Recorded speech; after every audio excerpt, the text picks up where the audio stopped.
enchaîne tout de suite avec la deuxième intervention de Rémi de Fritsch. Rémi est ingénieur de formation, auditeur du cycle jeune de l'IHEDN. Il en a été secrétaire général avant d'en devenir le président en juin 2024. Et j'ai appris ce matin qu'il enchaînait pour une deuxième année, donc deuxième mandat de présidence. Sous son impulsion, l'association qui rassemble aujourd'hui plus de 2800 membres en France et à l'international organise chaque année près de 400 événements pour promouvoir l'esprit de défense au prix de la jeunesse. Le thème de son intervention, de la société civile à l'armée, une seule et même nation. Rémi, vous avez la parole pendant 20 minutes.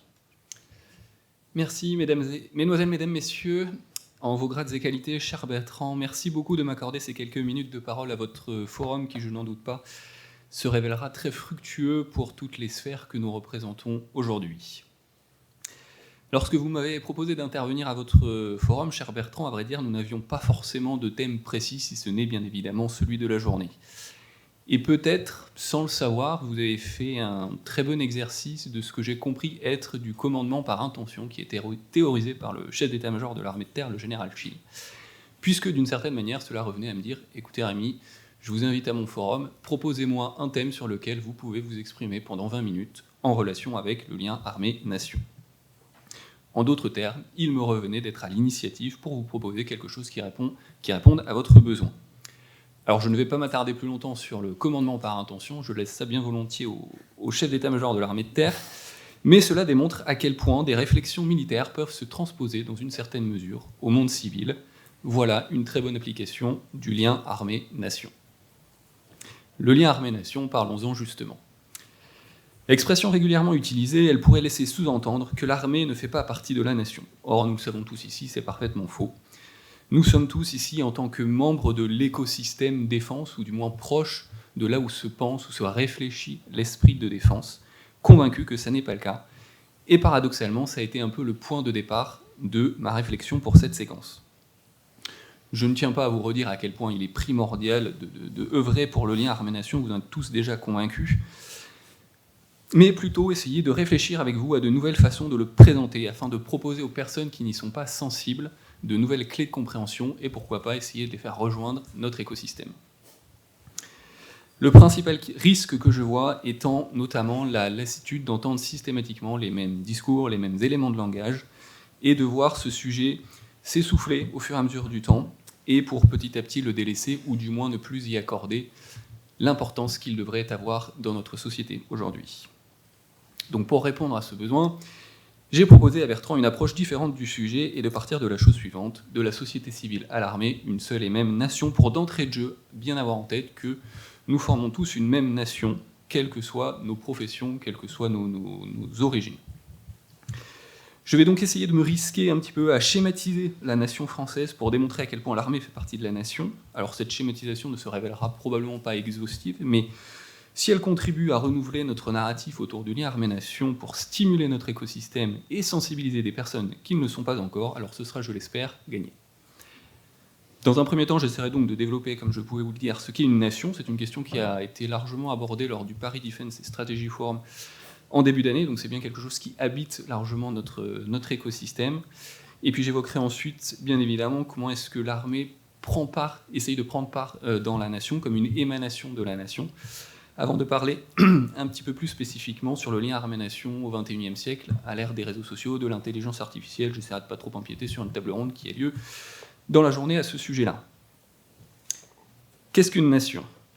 Alors je ne vais pas nécessairement m'attarder longtemps sur la partie anthropologique de ce qu'est une nation, mais en tirant la pelote de laine, vous vous rendrez compte assez rapidement que cela fait indirectement appel à un besoin primaire de l'homme qui est d'entrer en contact avec d'autres et donc d'évoluer dans des groupes de personnes. L'homme a intrinsèquement besoin de se sociabiliser, de rechercher des interactions avec d'autres êtres humains. Et naturellement, il va le faire avec des personnes avec qui il sait qu'il partage des us et coutumes, des habitudes en commun. Et ainsi, appuyé par ce partage d'us et coutumes, se forment des groupes, puis des communautés, et au fil des années, des nations.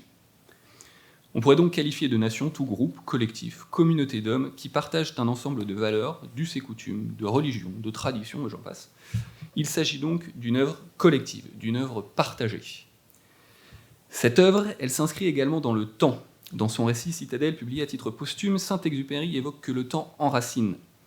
Elle se construit donc avec l'expérience commune qu'elle accumule au fil des années. Chaque individu de cette nation doit être conscient qu'il est l'héritier d'une multitude d'expériences, aussi longues soient-elles, aussi bonnes ou mauvaises soient-elles, qui ont façonné la nation à laquelle il appartient.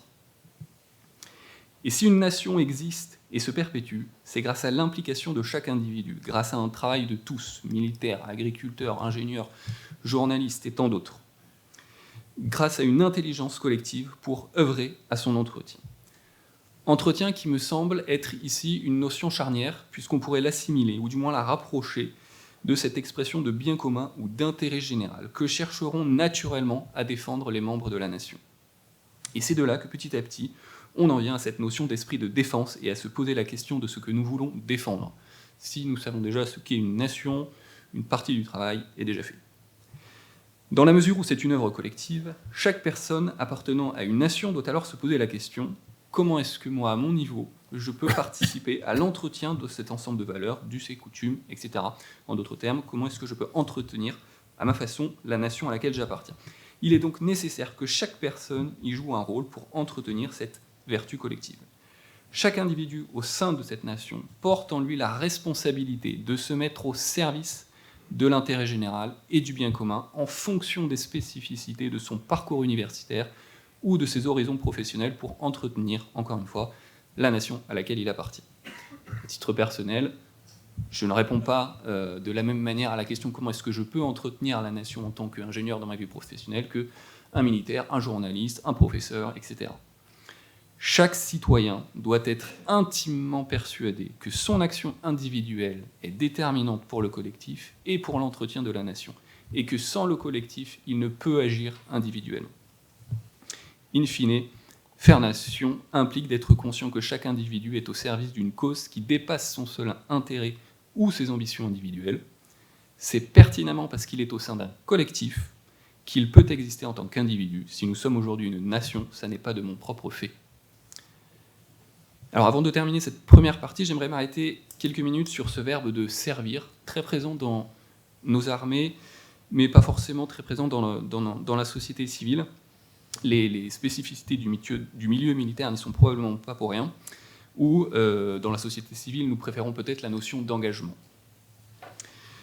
Je pense que ce verbe « servir » incite davantage à œuvrer collectivement vers un objectif qui dépasse nos ambitions individuelles, et je pense intéressant aujourd'hui de davantage évoquer cette notion de se mettre au service de la nation. Ça n'est probablement pas pour rien que le président de la République, lors de son discours aux forces armées le 13 juillet dernier, a évoqué de donner un nouveau cadre pour servir à la jeunesse. Toutefois, il ne vous aura pas échappé que cette notion de collectif et du service au XXIe siècle est plus que jamais contestée, et nous y reviendrons. Alors, je ne prétends pas vous avoir proposé une définition exhaustive, comme je pouvais vous le dire, de ce qu'est une nation. À ces premiers termes, on pourrait ajouter beaucoup de choses. Je pense notamment aux frontières. Qu'est-ce qu'une nation sans frontières ? Je pense également à la notion de classe moyenne. Qu'est-ce qu'une nation sans classe moyenne, qui représente justement cet ensemble de valeurs, d'us et coutumes, etc. Beaucoup d'autres questions aussi importantes que ces dernières mériteraient qu'on s'y intéresse, mais par souci de délai, j'ai préféré les garder pour une éventuelle autre fois. Maintenant que les grands termes sont posés, nous pouvons parler plus spécifiquement de l'armée comme une émanation au sein de la nation. Alors comme je pouvais l'évoquer en introduction, lien armée-nation est une expression régulièrement utilisée et qui peut donner l'impression que l'armée ne fait pas partie de la nation, notamment pour des gens qui ne sont pas forcément sensibles aux causes que nous défendons. Est-ce que, en utilisant en fait cette expression auprès de personnes qui n'y sont pas sensibles, sans le savoir, nous ne serions pas un petit peu des avocats du diable ? Et donc à éloigner l'armée de la société civile, ou du moins à la définir comme à côté de la nation, car par nation dans l'expression armée-nation, c'est bien la société civile qui est désignée. Toutes les personnes, et je le sais que vous l'êtes, ici, qui utilisent cette expression, du moins je l'espère, sont parfaitement conscientes que l'armée fait partie de la nation. Donc pour avancer dans nos réflexions, nous pourrions considérer l'armée comme une émanation de la nation, comme il en existe d'autres, avec ses particularités qui lui sont propres. Et chaque citoyen, en fonction de son parcours universitaire, de ses ambitions professionnelles, appartient à une émanation de la nation. Et parmi ces autres émanations de la nation, on peut mentionner notamment les grands corps de métier, dont j'en ai évoqué déjà tout à l'heure, les agriculteurs, les ingénieurs, les les journalistes, les avocats, etc., etc. Et chacune de ces émanations, je pense, peuvent s'interconnecter par des liens tels que on peut le voir avec les réserves. Et dans d'autres interactions, vous avez notamment, par exemple, écoutez, je peux être ingénieur et donner des cours dans une université, me voilà donc ingénieur et professeur. Dans cette même veine, c'est un peu dans cette veine-là que s'inscrivent les réserves, où vous pouvez être professeur et réserviste dans un régiment de l'armée de terre, de la marine ou de l'armée de l'air et de l'espace. Si l'armée ne faisait pas, bien évidemment, partie de la nation, ce type de lien-là ne pourrait même pas exister. Alors, peut-être faudrait-il parler de lien armée-civile. Je vous l'accorde, l'expression n'est peut-être pas aussi sexy, pardonnez-moi ce mot, que le lien armée-nation, mais vous aurez compris l'idée, je l'espère. Pour en revenir aux spécificités qui définissent des émanations de la nation, celles de l'armée sont assez remarquables à bien des égards. Par rapport à d'autres, et c'est peut-être cela aussi qui nous fait voir l'armée comme étant si éloignée de la société civile, et pourtant. Alors, je ne suis pas militaire, je n'ai pas forcément la légitimité pour vraiment parler de ces particularités qui font de l'armée une institution si particulière, mais j'aimerais quand même vous en donner 3 qui, moi, me paraissent en tant que civil particulièrement importantes. La première, c'est le rapport au temps. Je pense que le rapport au temps n'est absolument pas le même quand vous êtes militaire, quand vous êtes amené à déménager tous les 2 ans, de régiment en régiment, que lorsque nous sommes dans nos bus, dans nos transports en commun pour aller travailler. La deuxième, c'est la capacité à donner ou à recevoir la mort. Je ne suis pas sûr qu'ici aussi, dans nos fiches de poste, en tant que membre de la société civile, nous soyons beaucoup à avoir ça. Et enfin, le port de l'uniforme, signe d'autorité qui incite au respect. Pour illustrer un petit peu ces trois particularités, je ne peux que vous inviter à réécouter les propos de l'ancien chef d'état-major des armées, le général Lecointre, qui évoque que les armées, ce n'est pas seulement du militaire ou un civil auquel on a mis un uniforme. Une armée, c'est quelque chose de très particulier, avec une culture propre, une culture de l'engagement, une culture du don de soi, une culture de la fraternité d'armes. Lorsque j'évoque le rapport au temps, ce même général Lecointre évoque « Le président, pas plus que n'importe qui de sa génération, n'a expérimenté ce que sont les longues marches, les nuits d'ennui. » Il y a peut-être des amateurs de randonnée dans la salle. Je doute que nos randonnées estivales ressemblent aux longues marches de nos militaires lorsqu'ils étaient en Afghanistan ou en Afrique. Ces éléments placent entre autres une distance alors assez naturelle entre l'armée et la société civile, et c'est sur cette distance que nous devons travailler. Le but est de travailler sur cette distance en nouant des liens qu'on resserre petit à petit pour petit à petit se rapprocher de nos armées au fur et à mesure des années. Distance entre émanations, donc il faut rapprocher, et ce rapprochement entre émanations de la nation au XXIe siècle, à l'ère des réseaux sociaux, à l'ère de l'intelligence artificielle, n'est certainement pas une sinécure. Il y a quelques minutes, j'évoquais le fait que, plus que jamais, la notion de collectif est assez largement contestée par une individualisation de nos sociétés. D'un point de vue purement personnel, je trouve que cette individualisation de la société se fait à la fois entre citoyens d'une même génération, d'une même émanation de la nation, et entre citoyens de plusieurs générations, et qu'entre chaque génération, ce fossé a tendance à se creuser.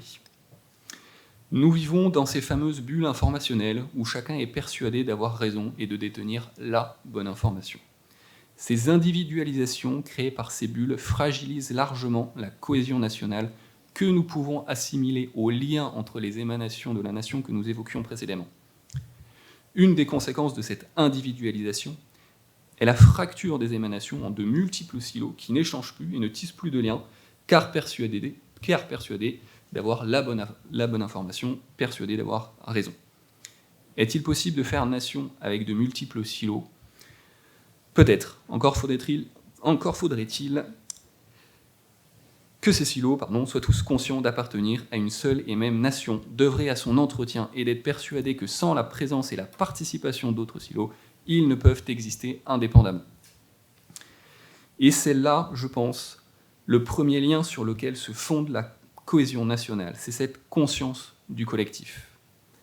Au-delà de la question du lien armée-nation au XXIe siècle, c'est la question de la cohésion nationale qui est posée. Et le lien armée-nation tel que nous l'entendons aujourd'hui permet, je pense, d'inciter les citoyens d'une nation à la résorber, car il implique 3 choses. Premièrement, le sens du service, nous l'avons évoqué, très présent dans nos armées, mais peu dans la société civile. Être capable de servir des ambitions collectives et non individuelles. Deuxièmement, l'esprit d'équipe ou le sens du collectif, la conscience du collectif, être conscient que je ne suis pas seul, à mon échelle en tant que président d'association. Cela passe par la connaissance de l'écosystème dans lequel j'évolue et être conscient que je peux et que je dois compter sur les autres. Et enfin, la fraternité d'armes. Alors désolé, je n'ai pas trouvé l'équivalent pour la société civile, mais qu'on pourrait apparenter au soutien mutuel entre citoyens, mais aussi la volonté de se sortir de situations délicates ensemble. Ces éléments, et je terminerai par là, je pense, nous permettent de ne plus s'adapter en réaction à une situation, mais bien d'anticiper et de se préparer de façon proactive à des secousses géopolitiques. Nous en avons déjà eu, nous en aurons encore. La guerre de haute intensité fait nécessairement appel à toutes les couches de la société française, du militaire jusqu'au boulanger, en passant par les ingénieurs et les avocats et tant d'autres. Alors je ne suis pas assez sachant pour vous dire si oui ou non la France sera engagée dans un conflit de haute intensité prochainement. Ça n'est certainement pas aussi binaire que ça. Mais ce qui est sûr, c'est qu'avec cet état d'esprit-là, nous pourrons potentiellement l'éviter. Au pire, nous y serons prêts. Cet état d'esprit-là, c'est l'esprit de défense et il doit aujourd'hui, je pense, animer toute la société française. Merci de votre attention. Merci beaucoup Rémi pour votre analyse et puis ces définitions. Et vous avez raison, la notion de servir, je pense, parle à tout le monde dans cette salle. Merci beaucoup.